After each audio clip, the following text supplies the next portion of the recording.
아무것도 하지 말고 가만히 있어라, 눈으로만 봐라. 슬쩍 재미는 없지만 그래도 이렇게 착한 아빠? 행복을 꿈꾸면서 살고 싶어요, 계속. 그러면 편견이라는 게 조금 옅어지던가 운이 좋으면 깨지기도 하겠죠.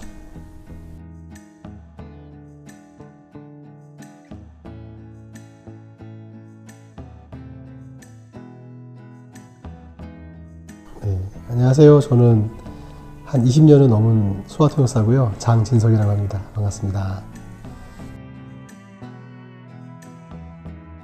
저는 대학교에서 수어를 배우다가 중급반 정도 배울 때였었던 것 같은데 선배님이, 그러니까 제 대학 선배는 아니고 지금 선배님이신데 TV에서 뉴스에 나오는 걸 보고는 저거 일을 할 수 있겠구나, 돈을 벌 수 있겠다 생각이 들어가지고 수화통역사가 되겠다라는 생각을 한 적이 있습니다.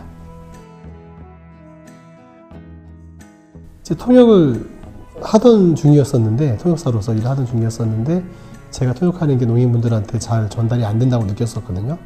그때 마침 이제 알게 된 사부님, 한국농아노인회에서 일을 하셨고, 그분께서 저를 이제 소위 말하는 구락부에 데려가셨고, 아무것도 하지 말고 가만히 있어라, 눈으로만 봐라. 그래서 한 6개월 정도 아무것도 안 하고 있었던 것 같아요. 그러면서 자연스럽게 마치 우리 어린이 애기들이 소리로 엄마 아빠 단어를 배우는 것처럼 눈으로만 계속 농인들끼리 대화하는 거, 왔다 갔다 하는 걸 보다 보니까 자연스럽게 제가 하는 수화들이 틀린 걸 알게 됐고, 농인들이 문법에 맞는 수화로 이제 변형이 되기 시작한 게 그때였습니다. 그래서 그때부터 이제 조금씩 더 많이 좋아졌죠. 저 같은 경우에도 그 사부님 만나지 않았으면 힘들었을 것 같은데, 일단은 저한테는 저희 부모님이 이제 지방에 계셨으니까 서울에 있는 제 아버지처럼 그런 느낌이었고, 단순히 수화만이 아니라 정서적으로 많은 지지가 됐던 분이었기 때문에 그런 분을 멘토로 만난다면 정말 좋을 것 같습니다. 저는 이제 프리랜서로 일을 오래 했고 센터에서 일을 한 적이 있어요. 1년 2개월 동안 일을 했었는데 둘 다 서로 다른 어려움이 있고요. 일단 프리로 일할 때는 일단 일감이 없을 때, 그래서 이제 굶죠. 쉽게 말해서 그게 어려웠었는데, 그거는 이제 다행히 이제 꾸준히 일을 다니고 그다음에 농사회와 접촉을 하면서 거기를 통해 가지고 일감을 많이 받았고요. 그리고 프리랜서 일할 때 어려운 점은 같이 일하는 사람이 없다라는 게 좀 어려워요. 같이 호흡을 나눌 수 있는 사람이 없다라는 점. 그러니까 쉽게 말하면 밥을 먹을 때도 혼자 먹고, 그러니까 제 일에 대해서 같이 얘기할 사람이 없었다라는 게 힘들었죠. 근데 이제 그거를 극복하게 된 계기는 제가 조합을 만들면서도 됐었고, 그리고 제가 아까 말씀드렸던 사부님 덕분에 제 어려운 점들을 말씀을 드리고, 그러니까 투정 같은 거죠. 그리고 이제 달래도 주시고, 그러면서 약간 정서적으로도 많이 좀 지지가 되고 안정감도 주셨고, 그리고 이제 점점 늘어나는 동료들과 약간의 그런 관계를 가지면서 수어에 대해서도 논했고, 통역이나 번역에 대해서 얘기를 할 수 있었고, 그 덕분에 조금 좋아하긴 했지만 여전히 어렵습니다. 이 세계에서 상대방 수어를 평가를 잘 안 하려고 그러고, 평가를 해달라고 해도 안 해줘요. 그래서 좀 어렵습니다. 이제 조합 활동으로는 일단 통역 일을 많이 할 수 있고, 그 일로 생기는 어떤 이익의 일부를 가지고 농인들이 꼭 필요한 통역사를 파견하기 어려운 상황이 많거든요.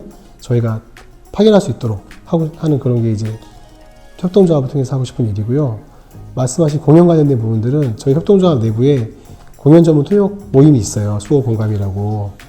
근데 농인들도 공연을 즐기고 싶은데 좀 바른 통역 내지는 재밌는 통역을 해줘야, 느낌 있는 통역을 해줘야지 같이 즐기고 같이 얘기를 할 수 있는데, 아직까지는 그게 쉽지가 않거든요. 그래서 공부를 많이 하고 있고 많이 혼나고도 있고요.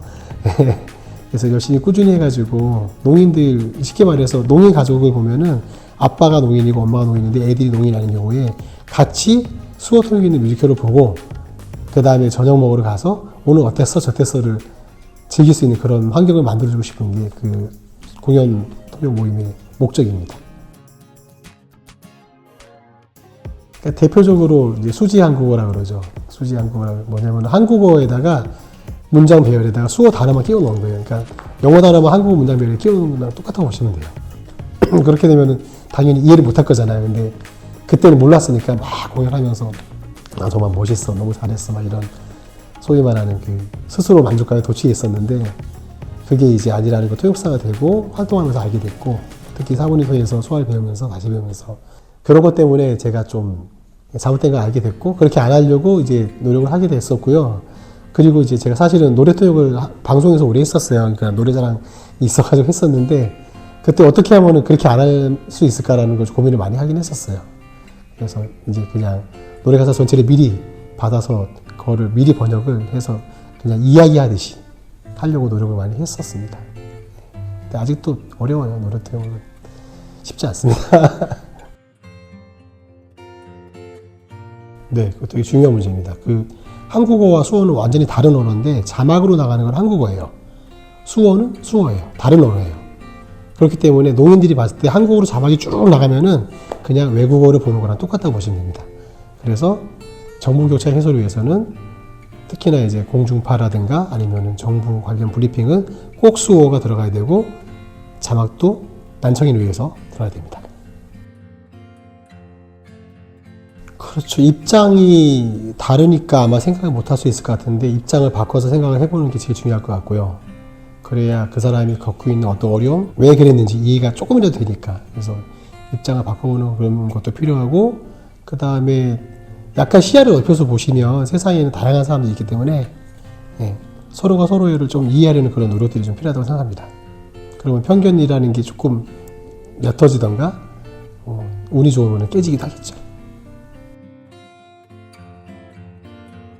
일단 통역사로서는 정확하게 통역을 해야 되는 거고, 그렇게 하기 위해서는 꾸준히 제가 하는 언어에 대해서 공부도 하고 현장에서 그 감도 익혀야 되는 거거든요. 그러니까 현장과 동떨어진 그런 일은 있을 수 없다고 생각을 해요. 그래서 통역사로서는 당연히 그게 맞는 것 같아서 꾸준하게 계속 그 언어권의 사람들과 계속 교류하고 받아들이고, 그 다음에 새로운 어떤 것들이 들어왔을 때 그 점을 가지고 다시 얘기해보고, 이런 걸 꾸준히 반복하면서 스스로 연단을 해야죠. 그게 제일 중요한 것 같습니다. 일단 엉터리 수화 통역은 넬슨 만델라 대통령 돌아가셨을 때 했던 국제 수화 통역사는 수어가 아니에요. 그거는 그냥 몸짓에 불과했어요. 그렇기 때문에 정말 엉터리였고, 그 다음에 이제 한국에서 한국 수화 통역사들이 겪는 어떤 어려움 중에 하나가 뭐냐면은 아직도 수지 한국어, 그러니까는 농인의 수어 문법을 그대로 표현을 못하고, 특히 뉴스 같은 경우는 말이 워낙 빠르기도 하고 어려운 내용도 가끔 들어있고 신조어도 많단 말이에요. 그러다 보니까 수화가 말에 따라가요. 그리고 가장 중요한 이유가 앞에 농인이 없이 카메라만 보고 하기 때문에 내가 맞게 하는지 틀리게 하는지가 실시간으로 체크가 안 되기 때문에 그런 위험성도 많고 어려움도 많고 틀리기도 많이 합니다. 그렇기 때문에 그런 것들을 좀 고치기 위해서는 항상 현장에 계신 분들하고 소통을 하면서 사회 주제, 이슈들 이런 것들을 좀 얘기를 많이 하고, 그 다음에 아주 기본적인 표현들도 좀 점검하는 그런 자세가 필요할 것 같습니다. 완전히 엉터리는 아니에요. 근데 농인들이 보기엔 이런 표현을 쓰시거든요. 이렇게 막 하시거든요. 눈을 막 이러시거든요. 알아는 보겠는데 정말 힘들게 알아보는 거 있죠. 그러니까 한국어를 어눌하게 말하는 외국인의 말을 듣는 것처럼 불편함이 많기 때문에 그게 문제가 되는 겁니다. 좀 시원하게 해달라는 말씀을 많이 하세요. 그렇죠. 깨어있으려고 하는 것도 어떻게 보면 스트레스인데 그래도 뭔가를 제대로 배우려면은 항상 내가 뭘 배우는지 아니면 왜 배우는지도 생각을 해봐야 되고, 그리고 저희 통역 같은 경우 그래요. 수어 통역 같은 경우는 현장에 들어가지 않고서는 절대로 깨어있을 수도 없고 배울 수도 없습니다. 현장에서 농인들을 만나야 내 수화가 얼마큼 잘 읽히는지, 그리고 내가 농인의 수화를 얼마나 읽을 수 있는지도 알 수 있고, 그리고 사회에서 이슈되는 모든 이야기들을 나누면서 자연스럽게 잘 배울 수가 있습니다. 그렇기 때문에 답은 현장에 있습니다. 현장에서 느끼고 보고 행동하시는 게 맞는 것 같습니다. 저는 이제 우리 애들한테는 슬쩍 재미는 없지만 그래도 이렇게 착한 아빠?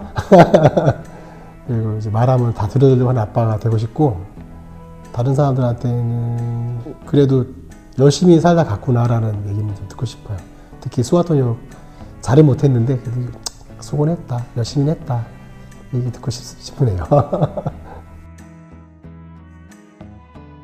나이가 들었을 때 내 삶을 돌아봤을 때 잘 살았다, 행복했다라는 생각을 하고 싶은 게 제 꿈이고, 그러려면은 제가 약간 좀 초긍정적이긴 해요.